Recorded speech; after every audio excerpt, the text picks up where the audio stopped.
Faites entrer l'écriture, 26e épisode, en résidence à l'Arc de Triomphe. Le monument de Paris le plus connu. Hein, quoi ? Aussi connu que la Tour Eiffel. Oui, vraiment, à l'Arc de Triomphe, avec Maud Thiriat. Bonjour à toutes et à tous. Aujourd'hui, je vous propose de venir avec moi visiter l'Arc de Triomphe. Enfin, le visiter, je ne sais pas. Nous allons nous y rendre, comme nous irions, dans un lieu de résidence. Des résidences d'écriture, je n'en ai pas parlé encore jusqu'ici, et pourtant ça fait 2 ans que je fais ce podcast. Quand j'ai vu que Maud Thiriat, poète de métier, annonçait qu'elle était en résidence à l'Arc de Triomphe, j'ai trouvé ça tellement dingue que j'ai sauté sur l'occasion. Je lui ai envoyé un message, est-ce que je peux venir ? Est-ce que je peux t'enregistrer ? Elle a dit oui, et voilà, c'est le jour J, j'y vais.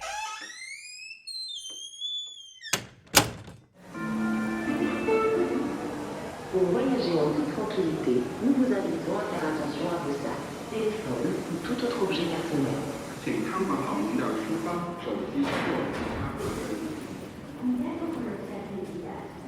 Quelques mots sur Maud avant que nous n'allions la voir.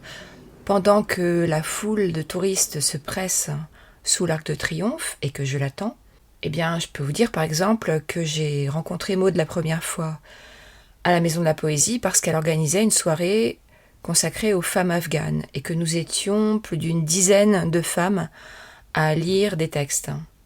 C'est comme ça que je l'ai connue, donc je l'ai connue dans une forme d'engagement. Et j'ai vraiment l'impression que ça lui tient à cœur et qu'elle en parle souvent. Deuxième petite chose à dire avant que nous n'entrions, cet enregistrement a été fait dans son bureau, qui est une pièce fermée, avec des murs de pierre. Vous allez voir que les pierres ont leur importance.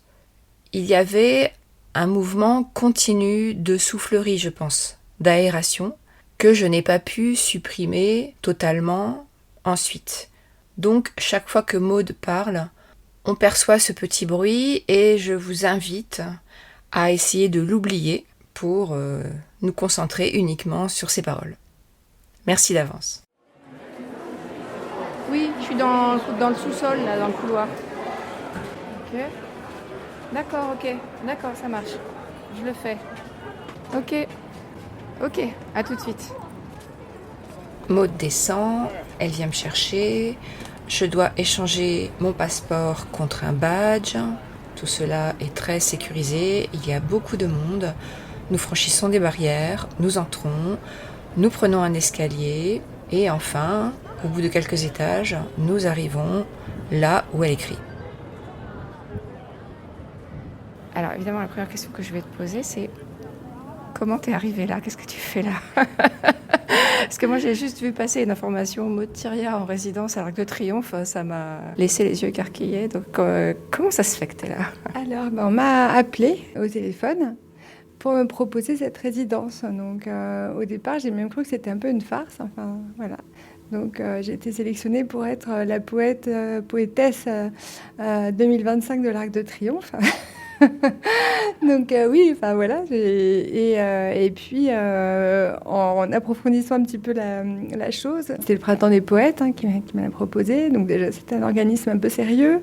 Puis en fait, moi j'ai demandé pourquoi moi, parce que c'est vrai que je me sentais pas forcément. Enfin, j'avais une vision de l'Arc de Triomphe sans doute un peu poussiéreuse.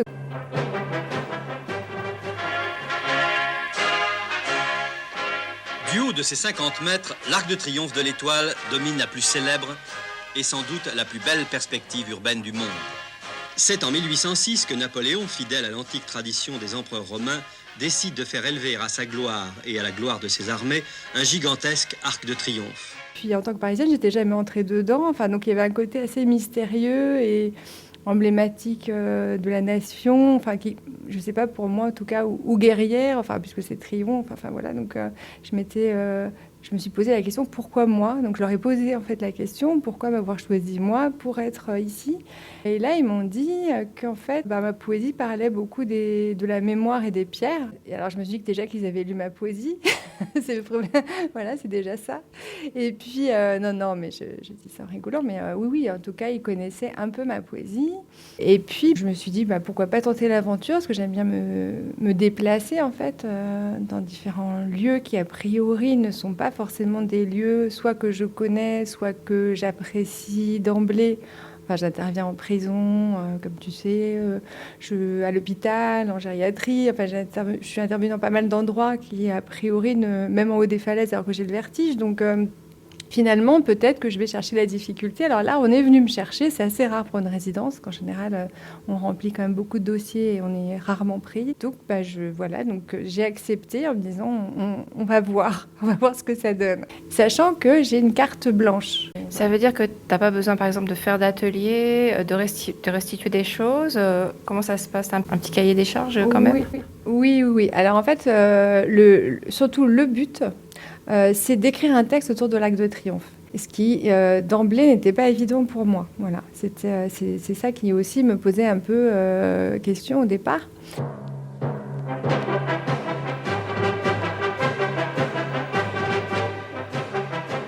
Après, il se trouve que oui, j'ai animé un atelier ce matin après une visite. Là, c'était un organisme qui s'appelle Culture du Cœur. Il travaille pas mal avec des organismes sociaux et autres pour proposer des ateliers gratuits en fait et des visites gratuites. Donc il y a quand même cet esprit-là que j'aime bien. Et donc moi, ils avaient vu que j'avais un peu sur mon CV les publics dits spécifiques avec qui j'avais travaillé. Donc voilà, ce matin, il y avait un groupe notamment de Syriens qui ont fait une visite et après on a fait un petit atelier ici. Mais il n'y a pas, contrairement à d'autres résidences où il y a toute une partie d'éducation artistique et culturelle. Là, non. Là, en fait, la seule, obligation, c'est d'écrire un texte autour de l'Arc de Triomphe. C'est pour ça que le côté carte blanche et ouverture quand même maximale m'importait parce que je ne me voyais pas faire une ode au triomphe, aux victoires napoléoniennes ou autres.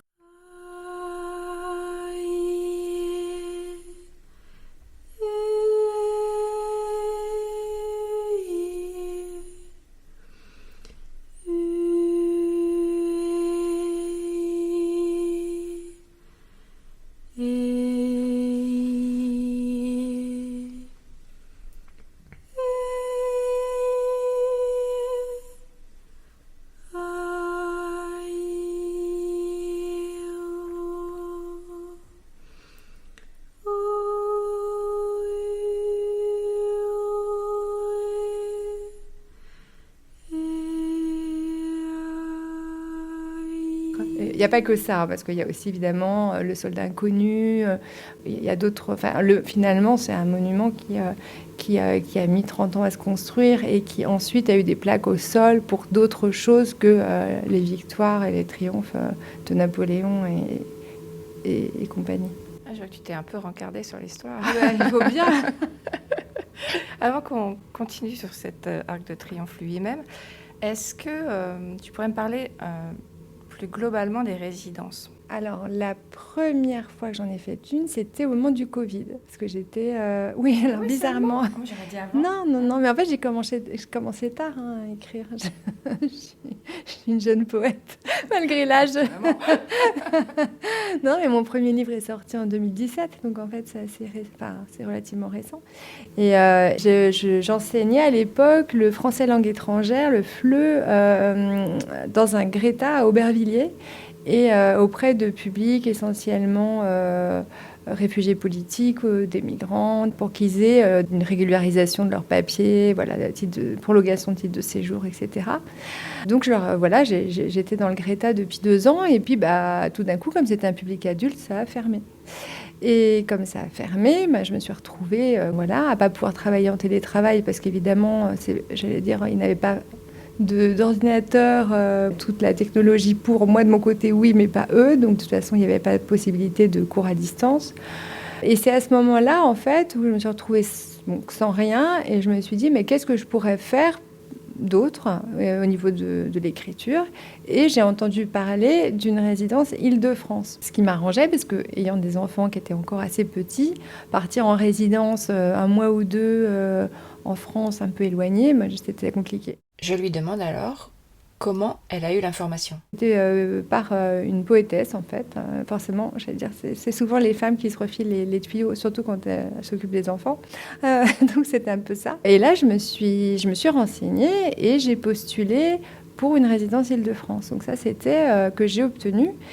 Et c'était donc ma première. Elle était longue parce que j'avais demandé 10 mois. À l'époque, c'était de 2 à 10 mois. J'avais demandé 10 mois. Et je me suis demandé à l'époque quels étaient les plus isolés en plein Covid. Et bon, il y avait plusieurs publics possibles, hein, mais j'ai trouvé, il se trouve que j'habite en plus en face d'une résidence pour personnes âgées. Et donc, je me suis tournée vers une structure d'accueil qui était l'hôpital Bretonneau. Alors, il y avait Bichat et Beaujon, mais avec le Covid, ça a été que Bretonneau, qui est spécifique justement en gériatrie. Voilà. Cette résidence, je le précise au passage, lui a permis d'écrire le recueil Des errantes, qui est paru aux éditions Lanskin. Appelez-moi n'importe, dis-tu à qui veut l'entendre. N'importe qui, n'importe quand, n'importe où tu balances tes pas, en terrain clos sur ligne fine. Tu es terre à terre, tu es vent à vent. Tout te passe au travers, n'importe. Tu pousses ton chariot, déambule dans ta bulle de mémoire, savon, chèvrefeuille, sur odeur de javel délavé. Tu tousses ton haleine d'enfance, embaumes ce qui reste de sucre, à saupoudrer ici. N'importe, tu fais bloc. Ta tête est maison encombrée, tu bois des verres de courant d'air. Tes mots ne tiennent plus debout. Le pied, c'est d'en avoir encore. N'importe. Tu fais bloc-notes. Rocaille d'une rivière disparue, pierrade d'un feu éteint, dis-tu. Et c'est encore trop beau, tes mots, pour dire le peu, le plus et le lit vide, le rien et ce qui rôde autour. C'est beau, n'importe, quand tu n'as plus ta tête. Ça sort sans filtre, digue ni rivage, une rivière sans source, ou toujours y puisant. Parce que pour la résidence Île-de-France en particulier, il faut trouver une structure d'accueil. C'est-à-dire qu'il y a des résidences où il y a une structure qui nous accueille, mais la résidence Île-de-France, a la spécificité qui est compliquée pour monter un dossier, c'est qu'il faut trouver une structure d'accueil, il faut monter le dossier à deux, enfin voilà, ça prend quand même pas mal de temps.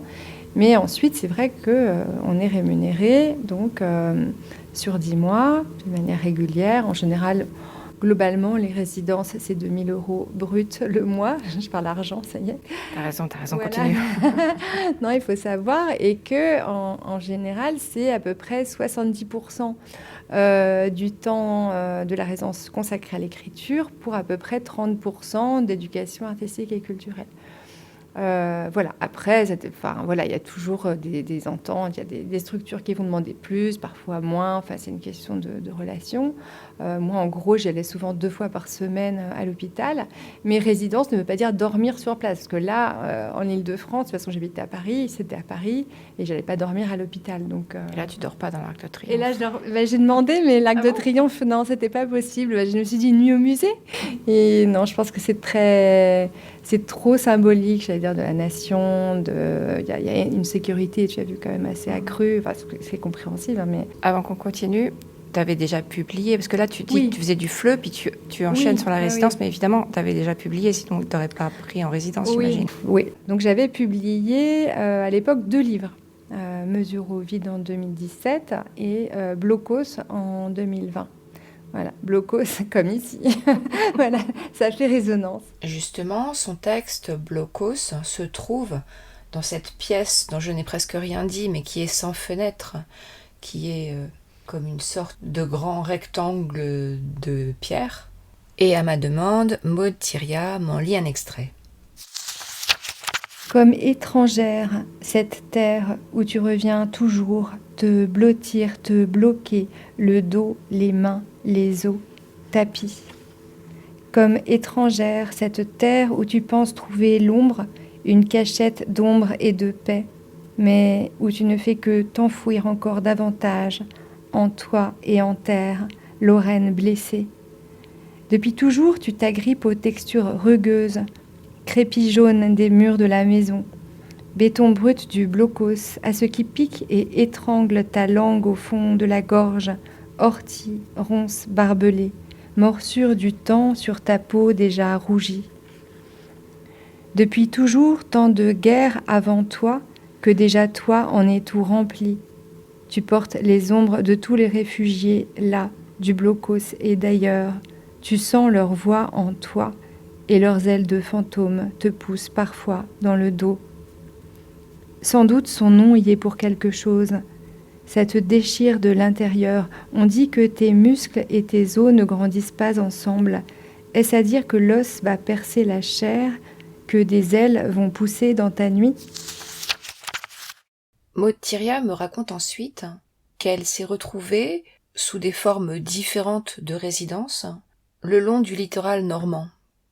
Qu'elle est venue et revenue plusieurs fois en Normandie pour écrire, en particulier en travaillant avec une photographe, ce qui a donné le livre Falaise au ventre. Donc ça, c'était pas vraiment une résidence, mais disons que j'ai été payée pour aller choisir mes coins de résidence, en fait, tout le long on m'avait accordé tout le littoral normand, d'Étretat au Cotentin, au nez de Jaubourg. Donc ça m'a permis de partir plusieurs fois avec la photographe et de faire une exposition au manoir du Tour après, sur les falaises. Abrité et meurtri, tu reviens, cycle et pli, en pays de ton corps, où ton ventre est falaise. Et tu reprends par strates le tissu de tes mots sur la peau, de tes côtes, au soulèvement des eaux. Sorcière folle nourricière, sirène sans jambes, sans voix, mais corps et signes. Donc après l'hôpital, c'était un peu le jour et la nuit. En même temps, moi, les falaises, ce côté vieille pierre, fossile, presque roche ridée, finalement, c'était pas si éloigné que ça des peaux ridées de l'hôpital. Enfin, il y avait un côté, il y a toujours un rapport à la mémoire très fort aussi. Voilà. Et d'ailleurs, dans Déshérente, tu commences par parler de la pierre. Oui, ouais. Parce qu'à chaque fois que je fais une résidence ou que je monte n'importe quel projet, en fait, je m'intéresse toujours un peu à fond. J'aime bien creuser comme ça, c'est le cas de le dire.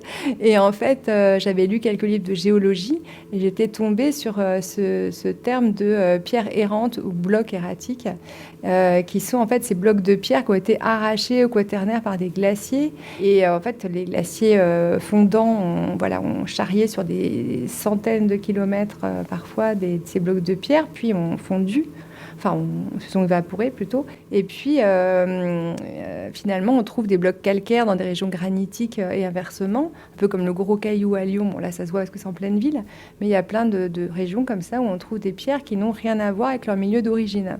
Alors forcément, en travaillant sur les falaises et en lisant des livres de géologie, tout d'un coup, ça m'a donné l'idée et l'espèce de pulsation ou pulsion, je ne sais pas, créative, de d'écrire après ce livre autour de la gériatrie qui s'appelle Déshérente, puisqu'en fait, ce sont aussi des personnes âgées à l'hôpital qui sont déplacées de leur milieu d'origine j'allais dire géographiquement et aussi temporellement dans leur tête, voilà. Donc ça faisait sens. Mais en fait, tout fait sens au bout d'un moment parce qu'on est soi. Donc dès qu'on va au plus profond de soi-même, finalement, tout se relie. Donc voilà, ça, c'est pas tout à fait une résidence parce qu'il n'y a pas justement, il y avait un budget alloué, mais il n'y avait pas justement d'éducation artistique et culturelle. Là, c'est un peu différent. Mais c'est comme ça que ça s'est enchaîné pour moi. Je suis très normande, en fait, dans les résidences. Maintenant, je crois que la Normandie ne veut plus de moi. Non, je rigole. Non, je dis ça, c'est parce que j'en ai fait beaucoup. Donc, à chaque fois que je demande la Normandie, il va se dire encore. Mais c'est vrai Il y a une raison spécifique ? Tu es de là ? Alors, pas du tout. Non, j'ai des origines lorraines. Donc, dès que j'ai découvert la mer, je l'ai adorée. Que forcément. Non, enfin, je suis parisienne depuis 2 générations, mais j'ai des origines lorraines par mon père, où justement, il y avait un blocos dans le jardin de mes grands-parents en Lorraine. Donc, j'ai passé, j'allais dire, toute mon enfance dans un blocos, presque, enfin, à jouer dessus, dedans, voilà, tous les étés, toutes les vacances. Mais non, j'ai vraiment adoré la Bretagne. Puis après, j'ai découvert la Normandie. Et en fait, j'adore les falaises, les roches. Je ramasse toujours plein de pierres, plein de galets, voilà. Et oui, je vois qu'il y a des pierres là sur ton bureau. Alors là, j'en ai plein mon sac parce que pour l'atelier de tout à l'heure, j'en ai sorti quelques-unes. Et puis, je pense que ça a fait un petit peu boule de neige. J'ai eu beaucoup de refus parce que là, je parle de ce que j'ai eu. Mais en fait, quand on se réjouit déjà. parce que c'est ce qui permet de vivre pour un auteur ou une autrice. C'est difficile de vivre, surtout en poésie, de ses droits d'auteur. Donc en général, on postule pour des résidences ou des actions culturelles pour gagner un petit peu sa vie. Et sur, je ne sais pas combien de dossiers envoyés, il y en a quand même très peu de retenus. Parce qu'on est nombreux, parce que les résidences il y a toujours un peu les mêmes résidences. Donc finalement, il y a un choix qui est fait. Et parfois, c'est 1 par an, parfois, c'est 7 par an, parfois, ça dépend des lieux. Et donc, justement, à propos de lieux, revenons-en à l'Arc de Triomphe. Qu'est-ce qu'elle fait là, concrètement, Maud ? Alors, en fait, en général, je viens 2 fois par semaine. Alors, souvent, je préviens, parce que j'ai un badge, mais j'ai compris que la salle, là, était quand même fermée en plus à clé, et que de toute façon, il fallait mieux toujours prévenir. Voilà, ils aiment bien accueillir. Enfin, il y a un esprit très accueillant ici, mais c'est vrai que c'est aussi très... c'est normal, il y a beaucoup de sécurité. Et donc, en général, on a convenu de jours à l'avance. En général, je travaille ici, donc dans cette pièce avec des gros blocs de pierre qui fait un peu blocos. Et ça m'est arrivé de travailler aussi sur la terrasse, quand il y avait encore un peu personne, parce que je peux arriver avant les visiteurs, ce qui est bien aussi. Mais ce qui est bien, c'est à la Sofica, c'est de mettre une table, d'écrire et d'avoir des visiteurs qui tournent autour. Ça, c'est assez drôle aussi.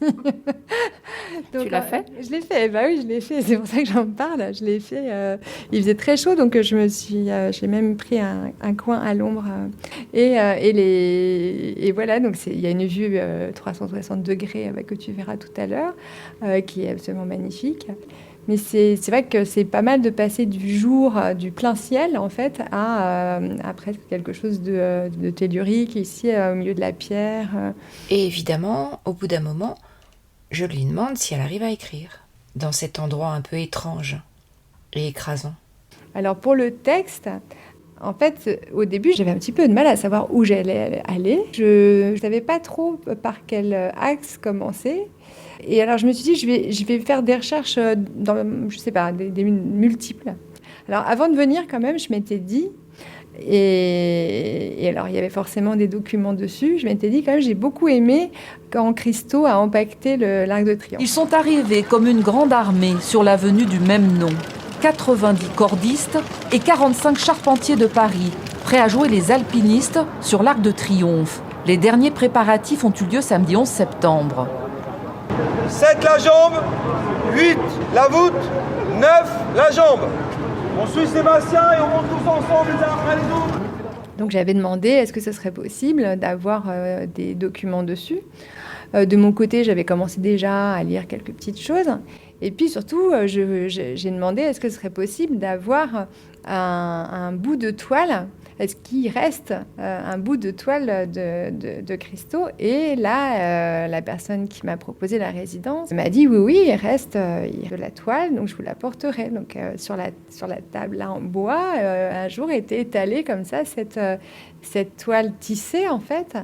Et alors là, c'est vrai que le fait de pouvoir toucher avec la corde aussi, la corde rouge, cette toile, c'était intéressant de la toucher parce qu'en fait, ceux qui étaient passés au moment de l'empaquetage par Christo, en fait, ont eu un petit échantillon carré, assez rigide. Et là, ce qui était beau avec la toile, qui était beaucoup plus longue, c'est qu'en fait, on voyait que ça faisait des vagues parce que c'est pas très, très tissé, il reste quand même un petit peu de marge, qui faisait qu'en fait, elle pouvait flotter un peu au vent. Il y avait quelque chose de plus souple dans la matière que ce petit échantillon tout raide.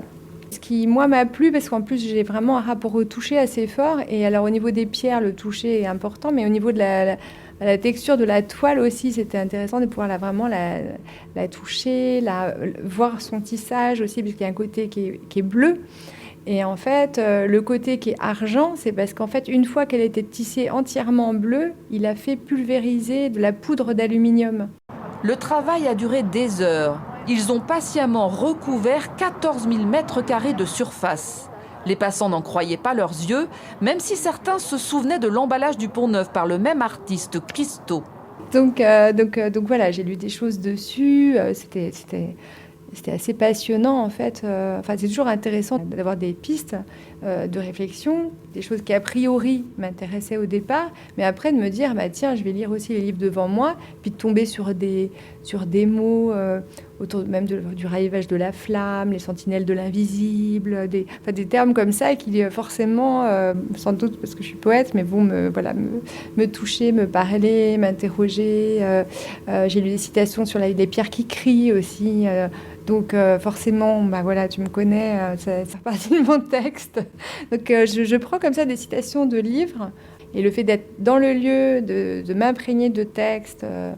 Alors au début, ça se passe souvent comme ça. C'est-à-dire que je lis, je touche, donc je m'imprègne. Et puis au bout d'un moment, ça bouillonne. Et presque un peu trop. Et là, je me dis, là, il faut écrire. Et donc, ça sort, en fait. Il y a quelque chose de comme prédigéré. Enfin, c'est pas très beau de le dire comme ça, mais c'est un peu ça. Et puis, ça mûrit, ça germe, mais plus que ça, en fait. Il y a vraiment, c'est pour ça que je dis prédigéré, c'est qu'il y a quelque chose déjà qui s'est presque constitué. Puis finalement, j'ai plus que commencé, en fait. C'est-à-dire que là, je me suis rendu compte qu'il y avait plein de choses que j'avais, justement, lues, imprimée en moi, plein d'impressions. Et puis, au niveau de l'écriture, elle se constitue aussi au moment où j'écris. Donc, en fait, plus j'écris, en fait. Donc, il y a quelque chose comme ça, comme des blocs qui se forment. Parce que j'écris beaucoup par bloc. Blocos, sans doute. Mais c'est ça, j'ai une écriture par bloc. Et, mais voilà, en tout cas, je me suis rendu compte que je faisais un texte qui était... Je ne sais pas ce qui est attendu de moi. Je crois qu'il n'y a pas d'attente particulière, si ce n'est justement la volonté d'avoir une impression, enfin les impressions, le ressenti de l'artiste invité. Artiste au sens large, enfin... c'est plus le monument tel qu'il il est traversé par l'artiste ou il traverse l'artiste. Enfin, je sais pas, je crois que c'est un petit peu ça. Donc finalement, ça me permet d'être très moi-même, donc d'avoir un texte qui est quand même assez féministe et engagé sur la mémoire, sur les femmes, parce que où sont les femmes ? Il y avait ce slogan que j'adore des féministes autour de la flamme du soldat inconnu qui disait « On a essayé de déposer une gerbe à la femme inconnue du soldat ». Bon, on avait 4 banderoles en tout, dont l'une disait « Il y a plus inconnu que le soldat, c'est sa femme ». Et forcément, je le reprends un peu à mon compte parce que voilà, c'est les invisibiliser en fait. Mais c'est vrai qu'après, le soldat inconnu, c'est aussi ça, c'est rendre mémoire à quelqu'un qui n'est pas connu. Mais c'est aussi finalement, à travers mon texte, j'essaie de rendre mémoire aussi aux invisibilisés aussi et eux être. On n'est jamais arrivé à déposer cette gerbe. Je voulais créer un événement spectaculaire en solidarité avec une grève des femmes américaines qui se déroulait le même jour, le 26 août 1970. Et comme on était en août et qu'il n'y avait pas... Vous savez, en août, la presse n'a pas grand-chose à se mettre sous la dent. Donc il y a eu au moins 2 journaux qui ont fait leurs gros titres là-dessus avec des photos. Ils ont intitulé d'eux-mêmes que nous étions un mouvement de libération de la femme et même de la femme française. Tout ça avec des majuscules. Il y avait un commissaire là qui nous a dit « Vous n'avez pas honte ?» Et ça m'a marqué aussi, parce que bon, notre seule présence rendait impur ce lieu sacré. Le texte que Maud Thiriat aura écrit à l'Arc de Triomphe va s'appeler « Le feu aux poudres ». Grand merci à Maud du temps qu'elle m'a accordé et aux agents d'accueil de l'Arc de Triomphe. Et merci une fois de plus de continuer à me soutenir. C'est toujours aussi important.